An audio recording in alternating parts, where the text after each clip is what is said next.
But the drama is it's Pollen this year. That's the love. It's Penelope and Colin. So all right. They're a. This is not a thing. It is pollen. It's not a thing during allergy season. We're really calling our love interest Pollen. Yes, as a couple name. Polin. Ian. Oh, that makes it so much better. Yes. So we have Pollen, and I will actually. So stupid. I will add. The pollen this year is really bad. Yeah, like you're talking about the allergies? Yes. Okay, But cool. the pollen in this is really good. Okay. Welcome to the Rom-Com Rewind podcast. Hi, I'm Sarah. And I'm Devin. And like you, I love rewatching movies over and over again. You're here, you found us, you love romantic comedies, which is great news because we do as well. So this is a show where we rewatch rom-coms, break them down a bit for you. Maybe take a peek behind the curtain. How are you doing so bad at our intros lately? I don't know. Let me do this one again. We're going to talk for an hour, and the only time you're going to mess up is in the thing we do every time. It's because I don't have it in front of me. So this is a show where we rewatch rom-coms, break them down a bit for you, maybe take a peek behind the curtain, dig beneath the surface, and decide, does it still hold up? You nailed it. So this week, it's a pop culture recap. If you're unfamiliar, we do, I don't know, I guess quarterly. I know that's very much like a corporate way to term it, but like, I guess quarterly we kind of just, take a step back from the romantic comedy world, but still talk about rom-coms, pop culture, just things that are happening that we think you might be interested in, we think you might find funny or entertaining. And a lot of it still pertains to the world of rom-coms or just a world in which you might have an interest in. So hopefully some or all of this stuff resonates with you, but it's the pop culture recap. It is. So let's start with, there's been some rom-com news since the last time we've done a pop culture recap, starting with, can we talk about Practical Magic and how a sequel, it seems, may be in the works? At bare minimum, apparently Sandra Bullock and Nicole Kidman are in talks to do a sequel. I believe that it's pretty good to go. I read that they were in talks to do the sequel. Well, I feel like when you're in talks, I mean... Look at Freaky Friday. We are getting a Freaky Friday situation. Are we for sure getting a Freaky? You know what? I'm going to believe any of these when they actually happen. Do you know how many Practical Magic things almost happened? No, I was going to say, do you know how many, Devin, Legally Blonde things almost happened for you? Okay, we're going to get to that. But yeah, let's do a little blast from the past. There was going to be a Practical Magic series. They even shot a pilot with Kat Dennings, by the way. That was back in 2006. Oh, really? Yeah. He's done some research. I was going to say, Sarah can elaborate. There's no notes in front of me right now. I just know this shit. The author of Practical Magic, because it was a novel, also wrote a prequel novel, The Rules of Magic, for which there was also going to be a show or a movie on. That ended up getting... it didn't end up happening. There was also That's too bad. I think I would have liked that. Back in 2010, there was another Practical Magic thing that almost got off the ground. So just because they're in talks to do it, I still I want the pen on the paper. Are they doing it or are they talking about doing it? I would say it's tough though, because it's one of those things that it's truly a cult classic. And do you want to mess with a good thing? Oh, like it's tough. And I was talking to a listener actually on Instagram this week, and we were chatting about whether or not Nicole and Sandra Bullock's characters would come back as themselves and play the ants in the new one. I hope so. Yeah. That's the only way that I see it going, because otherwise, like they can't be any other character, and I would hate, like, they're young enough to reprise their roles in a way that they can make it so good. I was listening to Faith Hill, This Kiss, the other day. Oh, that song's in it. Sandra Bullock's running to her love interest, the first love interest. Yeah. And this kiss, this, and I'm like, I love that you can sing it for us. What a movie Practical Magic was. It's so good. Oh gosh, I really do hope that it pulls through. So you dropped the name Legally Blonde. Yes, Legally Blonde. This is okay. You know what? You got pessimistic Devin on the pod today. Because so many Legally Blonde things have come up over the years. Yeah. And we've finally gotten confirmation that it's going to be a TV series. Which do we know who it's going to be with? Because I truly hope it's not with Netflix. I thought Amazon Prime Video. Okay, actually. hallelujah, Yeah, because I'm quite positive. they put out, they always do 8 episodes, which I'm always wanting more. However, Are you talking about Netflix? no, I'm talking about Amazon Prime. Okay. They love to do an 8 episode series. They love it. However, they do a damn good job when they do it. Yeah. They do it right. Absolutely. There's a few things that are coming out on Amazon Prime. Like, I'm like, thank goodness, because otherwise I know that other potential streaming services might ruin it. Man, Netflix is very hit and miss for me lately. Like they've got their big hits, but you know what, Sarah and I, and even on the pod, we've complained about this so many times. I find Netflix does a horrible job at scheduling out what is happening. How is Stranger Things not done yet? Well, I think part of it is COVID. Yeah, but still. Yeah, I know. Get your poop in a pile. Disney Plus has launched like 20 Star Wars shows. Yes. In between 2 seasons of frickin' Stranger Things, Yeah. guys. Like, Much to the CEO's chagrin. and now they're like, whoa, it was way too much Star Wars, guys. Yeah. Okay, so moving on to something that was a movie, and we have been waiting with bated breath on any update about Crazy Rich Asians and the potential movies to follow the amazing first movie, which I would like to add, we have been trying to do this movie for years, but it does not love being on any streaming services that we have. I did hear it might be in the US. I haven't checked our Netflix yet in Canada, but I did hear that it's back on a Netflix. So it might be the US, it might be Canada. I don't know. Somebody's Netflix Yes. has Crazy Rich Asians. Somebody's Netflix account has Crazy Rich Asians. However, It might not be ours, unfortunately. so I do have an update. I read that HBO is wanting to do a TV series. It has confirmed a TV series based on Crazy Rich Asians. Previously, plans for sequels and spin-offs have been delayed. So that is kind of the update there. I am very excited. I hope, because I it's always one of those things when they change the cast. I really hope that they choose to follow through with the same cast that they used in the movie. But again, moving from a movie to a TV show, you never know.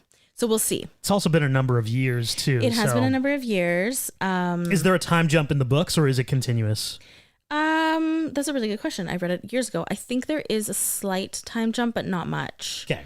Yeah. So you might need to recast in that scenario, right? Yeah. It's just, they're just such specific characters, I find, that it would be really difficult in terms of like just how they developed the characters. I know, yeah, I don't know. We'll see. I think I'm sure that they've all gone on to other things. I mean, Crazy Rich Asians came out in 2018, so it's not that bad. And Constance Wu, I hope she comes back as the main character. So we shall see. Next, let's jump into something we're calling Sarah's Green Lights. Great. There are a lot of things outside of romantic comedies that we've come to learn resonate with you in terms of like things that Sarah has just become absorbed with. Maybe it's the same thing that you're absorbed with right now. Maybe it's something that you have on the list. Maybe it's something you want to check out. So whether it be reading, watching, playing, doing, what is Sarah green lighting right now? What am I green lighting? Okay, so I did chat with a listener this week about Bridgerton. Oh, but we can touch on that later if you want. Season 4 of Bridgerton. Season 3. Season 4 is going to make us wait another 2 years. Oh, it's Netflix. Heartbreaking. Again, it's a Netflix. To be honest, it's funny because I read that and I was like, God, what are y'all doing for the next 2 years that you can't film it? Like what? Seriously, you just finished this one, so just keep going. Like they have worse schedulers than Kevin Costner and Yellowstone. Like how is this still an issue? So on that topic though, Bridgerton season 3 though. Oh yes. I was gonna say I'm also watching Yellowstone. But we can talk about Bridgerton. Let's talk about Bridgerton. Okay, so I'm episode 5 in an 8 episode situation. It's good. I like it. This might be one of my favorite seasons. Of Bridgerton or of like... Of Bridgerton. Okay.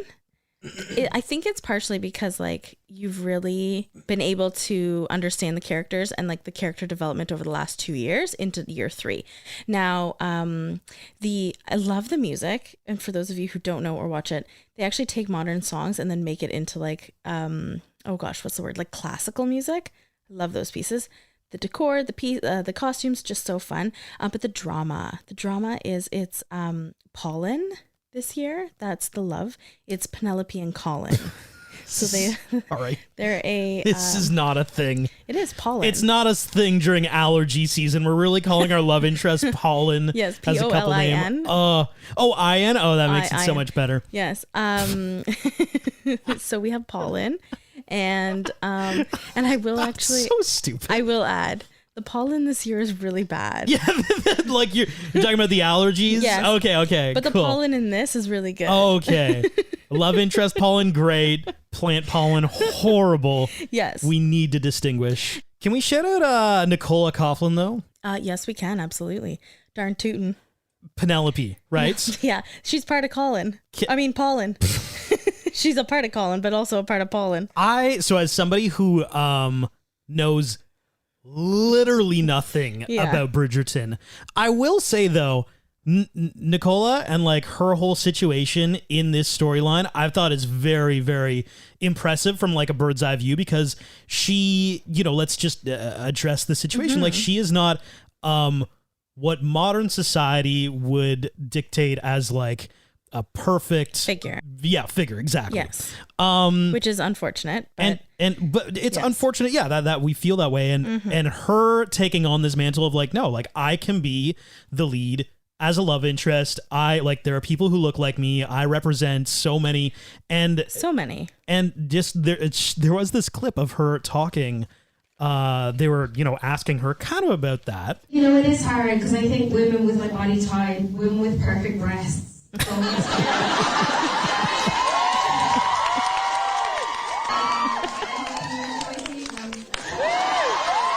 She hopes we enjoy seeing her breasts. Like such a good response, and I've seen so many interviews with her, and just kind of with that sort of a vibe. I think it's great. Oh, I love her, and I wish she could use, obviously she changes her accent for Bridgerton, but I just love her real speaking voice, her accent. She's in Dairy Girls. I was going to say, and this is an Irish accent, right? And in Bridgerton, she's a British accent. Yeah. I actually heard that her parents were they are very religious. Oh. So she has... Scandalous. So she genuinely has Netflix making 2 versions of this season of Bridgerton. One where they just edited out all of her, any explicit scenes with her. Yeah, sure. Because you know what? You can now choose that on Netflix. What? There's an option where you can choose that it's more PG or G than the real version. Of Bridgerton? Yes. Maybe she's the reason for this, because apparently because she was like, I need something to show my parents, and if my tits are is she actually nude in any scenes? I'm only on episode 5. I don't know. If any of you know, please let Devin know. I'm not. I'm not interested for any of those reasons. I'm kidding.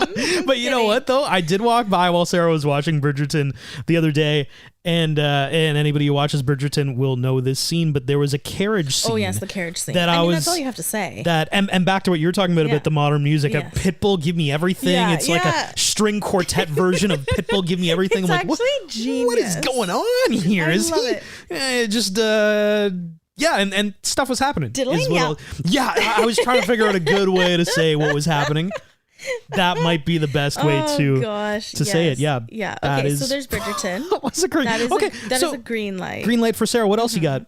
Okay, so I'm currently just finishing. I'm in the last few chapters of rereading. Ugh, I hate that you do this. A reread of A Court of Thorns and Roses. Yes, Akatar. Okay. This is one of those things that I'll randomly be scrolling on TikTok, and there'll just be somebody freaking out about this franchise, this series, whatever it is. I think most people either know about it, have heard about it, or read it, or reread it. Okay, calm down. I think you might be the only person I've seen rereading.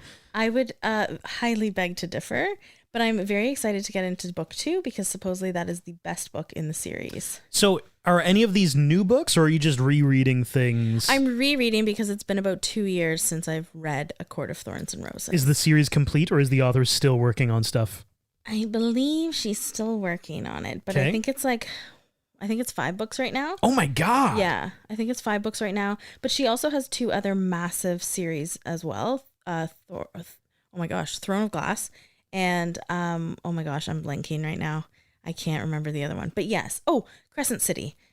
So I think there's 3 in Crescent City. There's 7 in Throne of Glass. So there's like lots of books for me to get through. Like I gotta stop rereading and I gotta keep reading. Sorry, Throne of Glass is a different. Throne of Glass is different than A Court of Thorns and Roses. Yes. Mm-hmm. I'm sensing a theme though. Whole different, still fantasy romance. Okay. I'm a romantasy. She's just really into thorns and courts and roses and thrones and mist and fury and smut. Sure. Okay, yeah, I did try to read the first A Court of Thorns and Roses novel. And I got to, and if you've read the books, you probably know exactly what I'm talking about. He literally never will let me live this down that I've read this scene twice. Your friend Devin, I can do smut. I can do like 3 out of 10 smut. He has read Fourth Wing, which has some and of that, and the second one to that series, Iron Flame. I actually would say that there's more smut in that than there is in this book. So reading A Court of Thorns and Roses, there's like a sex monster ritual thing where the main male love interest just becomes this horny sex monster, and he's, whoa, watch out, I'm glad you weren't here last night because, I was on a sex rampage, man. I would hope that he doesn't sound like that because nobody would want to sleep with him. Well, but he's like the king of the castle, right? The king of the castle. He's the High Lord. Sure. But there's a ritual where he's like this uncontrollable sex monster. I'm like, okay. Yes. I love how you're not disagreeing with me. To provide magic to the plentiful lands. Is that actually what happens in the... Yes, this is legit what happens. And it's funny because we were at a friend's place for a barbecue a few weeks ago, and Devin brought that up, and I said, oh yeah, he never finished it because he couldn't get past the sex monster Tamlin. And you know, just wait. Okay, she knew exactly the festival that you were talking about because she has read it. And here's the best thing. I thought it was stupid before I understood the context. The context makes it worse. Like, I'm going to bring magic back to the land with my fae. Like, what is happening, man? That went a Seriously, am I wrong? That was deep. Am I wrong? No, that was intense. That was a lot. It was a lot to handle. Oh, gosh. Well, I'm glad I stopped reading that, but I'm glad you enjoy it. Yeah. And you listening, you might also enjoy it. That's fine. I think it's... You're painting a terrible picture. The books are great. And it's not... I think Fourth Wing is more smutty than this one. But another thing Sarah obsessed with, the Hunger Games, though. I do like a good Hunger Games. There's a new book coming, Sunrise on the Reaping. It is, and it is about... Do you know what it's about? Yes, it's about... Hold on. Well, I know what it's about because I'm freaking reading a thing right now, but it's not saying the name. It's Woody Harrelson. It is. It's about Woody Harrelson. Well, it's about his Hunger Games. Yeah, I'm blanking on his name. The very first quarter quarrel. I find everybody from this series has like... His name's like Gut or like Dame or... It's Hamish. Hamish, sure. Not Gut or whatever you were saying there. I feel like Gut could be close to a Hamish, though. Yes. They definitely have some interesting made-up names, right? But then they have some cool names like Katniss, Clover. Yeah, I guess you're right. Gut doesn't really fit in the... doesn't really fit, no. I couldn't remember Hamish's name. I'm excited, though. I love a good prequel. I couldn't get into the Ballad of Songbirds and Snakes book because there's just part of me that knows how bad Snow is. I already knew what he was going to turn into, so I was like, no. But this one I'm excited for because Hamish is just like an unhinged canon in the main movies. I can't wait, and I love Woody Harrelson. Woody Harrelson was something. I hope he reprises his role, but I did see some. Okay, I saw a meme set of like who could play Woody Harrelson, a young Woody Harrelson, and then it was like CGI Woody Harrelson to make it look like young Woody Harrelson. And I was like, that's a terrible idea. That is a horrible idea. I love me some Woody Harrelson, but like, no, don't do that. Please don't do that. But they picked some really good actors. So apparently that's why Charlize Theron is not in Furiosa, because the director looked at all this de-aging technology, because apparently when they were writing Fury Road, he's like, I'm going to get Charlize to do this and to do the next one. And then he like really seriously started considering the de-aging technology. And he's like, this is going to look effing horrible. Yeah. I need to recast and do Anya Taylor-Joy instead. So interesting. Although, I did love her movie when she was in it. You know what? Why don't you and I play a game, Sarah? Okay. Let's do the Wheel of News Stories. That's what we're calling it. I'm going to add a little echo to that, so it's going to sound great. News. I'm going to fire through like just a bunch of headlines, and then we're only going to talk about one of these things, though. Oh, okay. And they're not rom-com related. I just happen to have pulled a few things up. Let's start with... did that say Florida Man? Oh, I've got like 3 Florida men. I love a good Florida Man. Florida man accused of assaulting, demanding random man sell him drugs in downtown Orlando. Oh, that's not the worst I've heard. Florida woman mind. Just kidding. Calls 911 on herself during attempted carjacking so she could do it legally. Those are my 2 Florida people stories. Oh, Ben Affleck and Jennifer Lopez. Have you heard On the Rocks? Maybe splitting. Oh my God. You know what? I don't actually care. Are you a fan of the show MTV Cribs? Because your third news story could just be you and I doing an MTV Cribs on their $60 million marital home. I'm sorry. They're selling it's $60 million. Hey, choose that one and we'll talk about it more. How about this ugly millennial fashion accessory is making a comeback? The double G Gucci belt. What's the double G? Oh. You know what it is. Interesting. Okay. You see that right there? Oh, yeah. Well, I mean, let's bring everything back from the 90s and 2000s. Let's just do that and then recall it something else. And rename it something else. The last one I've got is hobby horse rider claps back at people who say it's not a real sport. Oh my gosh. Hobby horse, it's one of those people who have like, it's like a broomstick with like a horse head on no, that photo is on the awful. top. And they run around pretending to actually ride horses. Okay. Which one of these things you actually want to talk about? Okay, let's talk about Ben and Jen. Love it. Because Did MTV... you know I was going to pick that? I wanted you to pick it. Okay. Because MTV Cribs is definitely the... Is that even around? No. Oh, okay. It's been like 15 years, but it was fantastic when it was on. I think Was it? 10 years at least.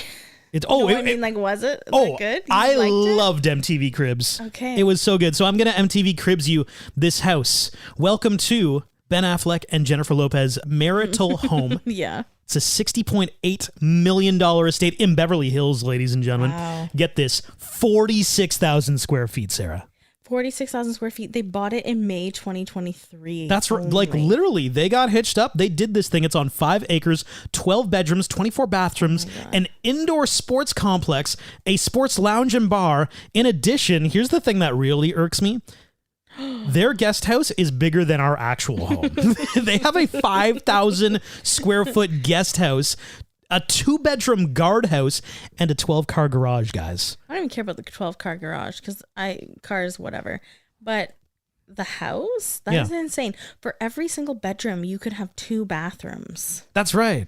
I don't know why people need so many bathrooms. I don't know. You know what? Even in like Selling Sunset and Selling the OC, they always have more bathrooms than they do bedrooms. In all the places that I see, like real people living, there's always less bathrooms. Because celebrities are not real people, as evidenced by all of this. Or they just eat so many things they need a bathroom at their disposal very quickly.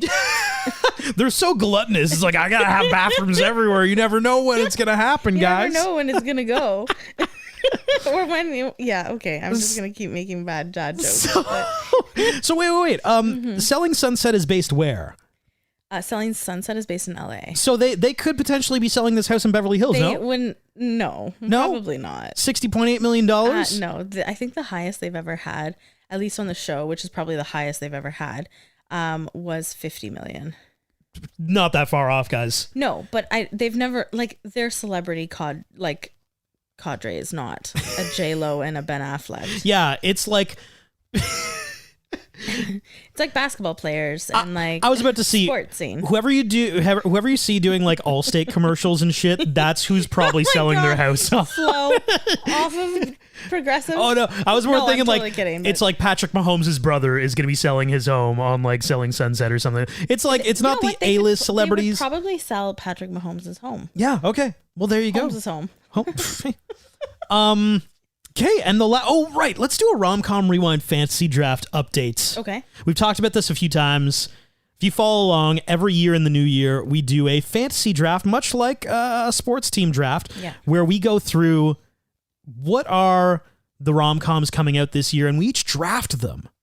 And we take their Rotten Tomatoes critic score and audience score, and that's how we kind of, set them up to perform, quote unquote, like as a team. Right. We take the points from that, and we make like a little fantasy draft team out of it. We make it happen.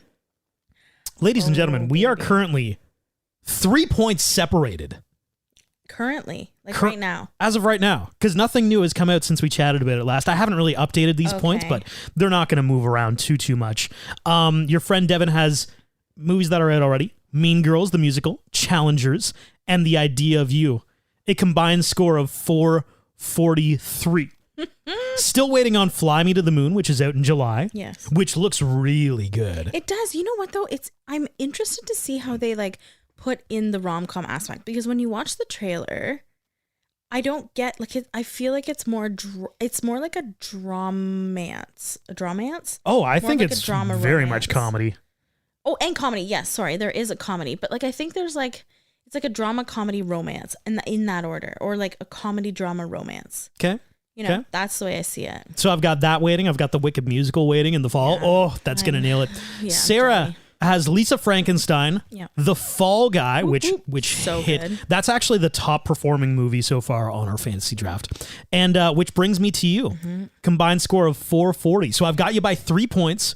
Both of us are 3 movies in. Sarah's still waiting on It Ends With Us. Right. Which, yes. Yep. And A Cuban Girl's Guide to Tea and Tomorrow, which I got to look that up to see if it's still good to go. I was going to say, I've still seen things that are saying it's going to come out this year. It's obviously based off a novel, but I haven't seen a date still. Yeah, I got to check to see if there's any hidden rom-coms that are coming out. I might take a little gander at something that's happening and maybe switch some out.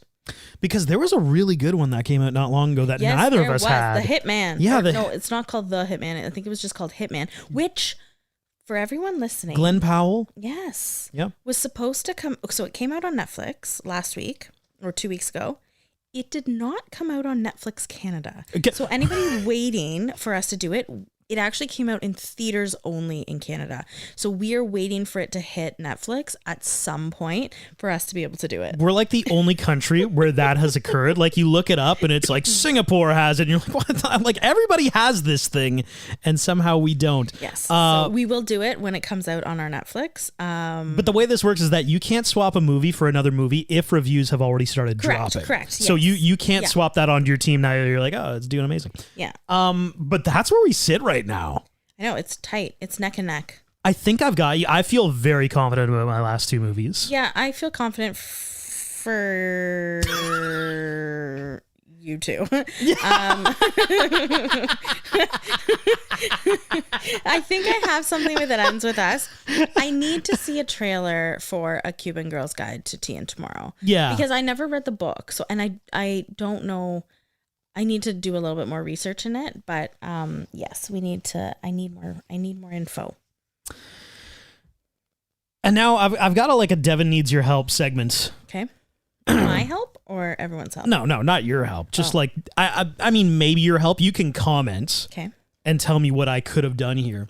But I need your help in a, what would you do in this strange situation story?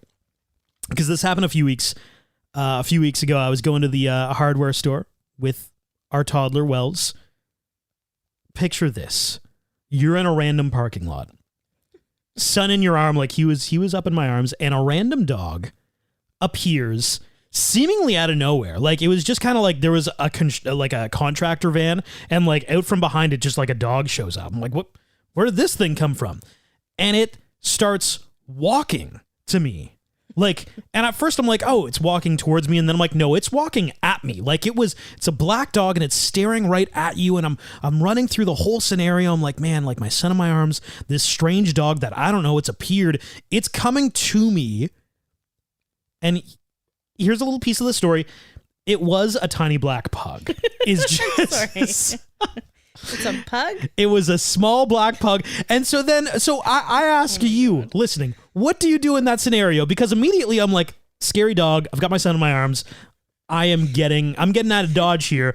But because it's this animal, I don't want to be I can't. a guy who runs away from a pug in a parking lot. You shouldn't be a guy who runs away from a pug. Their noses are so squished. Their bite is no bigger than a bug's. So, and that's what I thought. I'm like, you know what? I'm just going to let this happen. If the dog attacks me, at least it's shin down. Like, he's not going to get that high up. My son's protected at least, unless he takes me down. Ended up being the friendliest dog ever. I would imagine. I mean, you don't hear of aggressive Florida pug. Yeah. Being, attacking humans. But there's a part 2 to this quandary.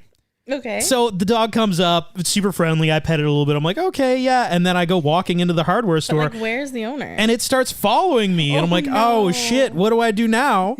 Emotional support dog. I'm like, do I bring the dog into the hardware store with me? That feels weird. It's not my dog. Whoever's looking for the dog isn't going to look in the hardware store, I would think. God. So then I'm just standing in this parking lot with this pug who's like trying to jump up on my leg and my son in my arms being like, what's going on? And then I hear out in the distance, I'm like, just like, when you hear somebody yell, like, yeah. So I'm like, oh, that must be the dog's owner. I walk over and I lead the dog over.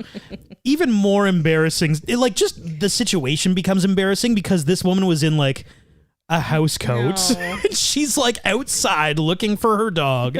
So the dog got out. The dog got out, escaped. She was clearly napping or something. I don't know what was going on. Oh my God. That's her way to pick up. Just me to pick up? No, for her to pick up. Oh, her to pick up. Maybe. Yeah. She just lets the dog out with her. What was the dog's name? Do you remember? Because I love when it just comes out and it's like Doug the pug, like Doug. No, it wasn't Doug. I love it. I think that's what it should be. I can't remember. It's now Doug. Why don't we end off this pod with a little parenting dump? We did this last time and Sarah was convinced that you did not want to hear the parenting dump. I wasn't convinced. I just didn't know, I didn't know if anyone would want to listen. So feel free to reach out to us on Instagram at Romcom Rewind, how you feel about the parent dump. But why don't we just go through it? The idea is we gather so many different moments and memories and interesting things happen when you're a parent. And if you're a parent, you know exactly what I'm talking about. So this is a space for us to share these stories. Actually, if you don't want to hear them, this is it. This is the end of the pod after this. So you're good. If you do, though, let's start off with, can we talk about how expectations for debauchery get lowered so much when you have a toddler? Oh, yeah. Maybe you've had this moment. The other night, our son Wells was in the kitchen doing his thing. Sarah and I, we could not see him, but all of a sudden we hear this strange, I want to call it like a sweeping sound. It was like a shp, shp, shp, like that. Kind of sharp sweeping sound. And I look at Sarah and she looks at me and we kind of exchange one of those I don't know what in the world that is kind of looks. So Sarah gets up and goes over to see what was happening. And she responds, calling from inside the kitchen. She's like, oh, it's okay. He's just playing with garbage. Well, not garbage. Well, you said garbage. Okay. You said garbage. I think it might have been like a paper bag, but anyway. It was a wrapper. Oh, of a wrapper. A bar or something. Yes, his granola bar. But it was just this moment of our son playing with garbage was the better alternative to whatever we assumed was actually happening. Is he making a bomb over there? Is he digging the wall out? Oh, he's just playing with garbage. You know what? Oh, thank God he's playing with garbage, Sarah. This is fine. It's when you no longer hear anything. Oh, yeah. The silence that is oh, that's not good. He's either into something he shouldn't be. Yes. or he is like working really hard and probably shouldn't be doing that. Yes. Things he shouldn't be, like our next story.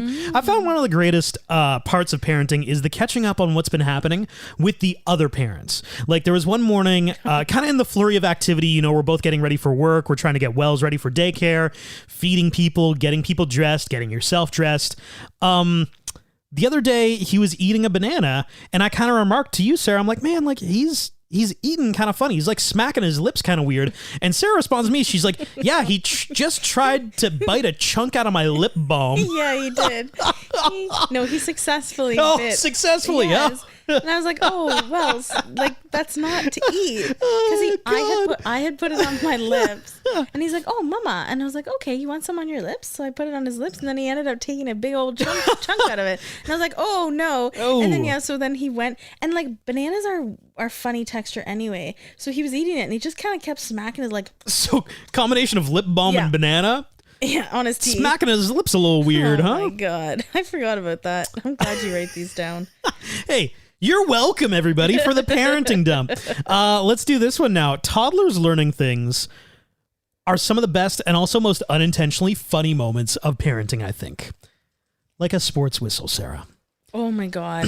This happened just the other day. I realized our son has never interacted with a whistle. And we happen to have one from a birthday party in the house. So I showed him. I like blow into it. I'm like, this is how a whistle works. And I've actually got it here.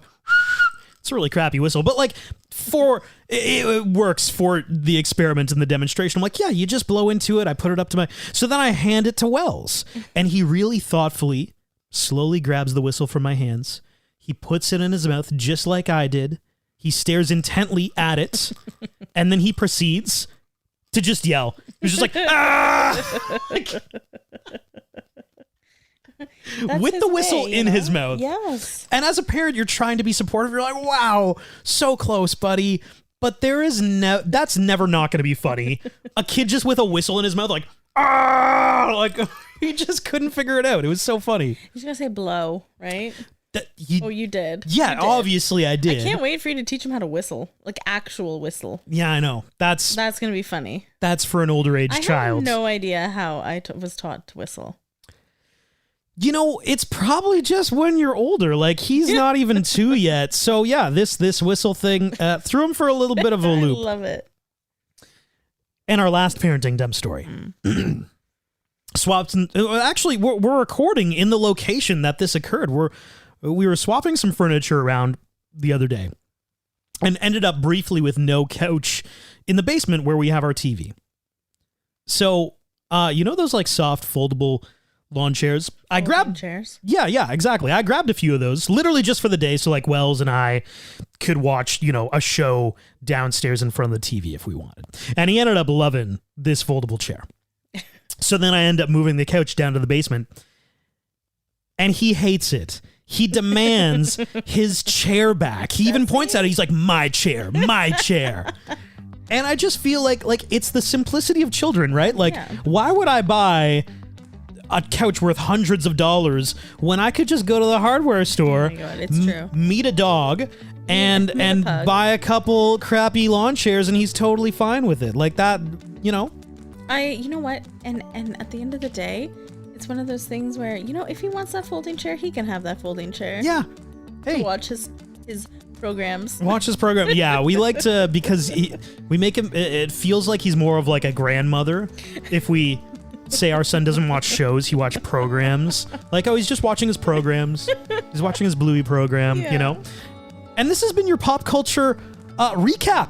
Anything I'm missing, Sarah? No, okay. I think you're good. Here we go. If you think we missed anything, if there's something you want us to talk about, please send us a DM at Romcom Rewind. Thanks for listening.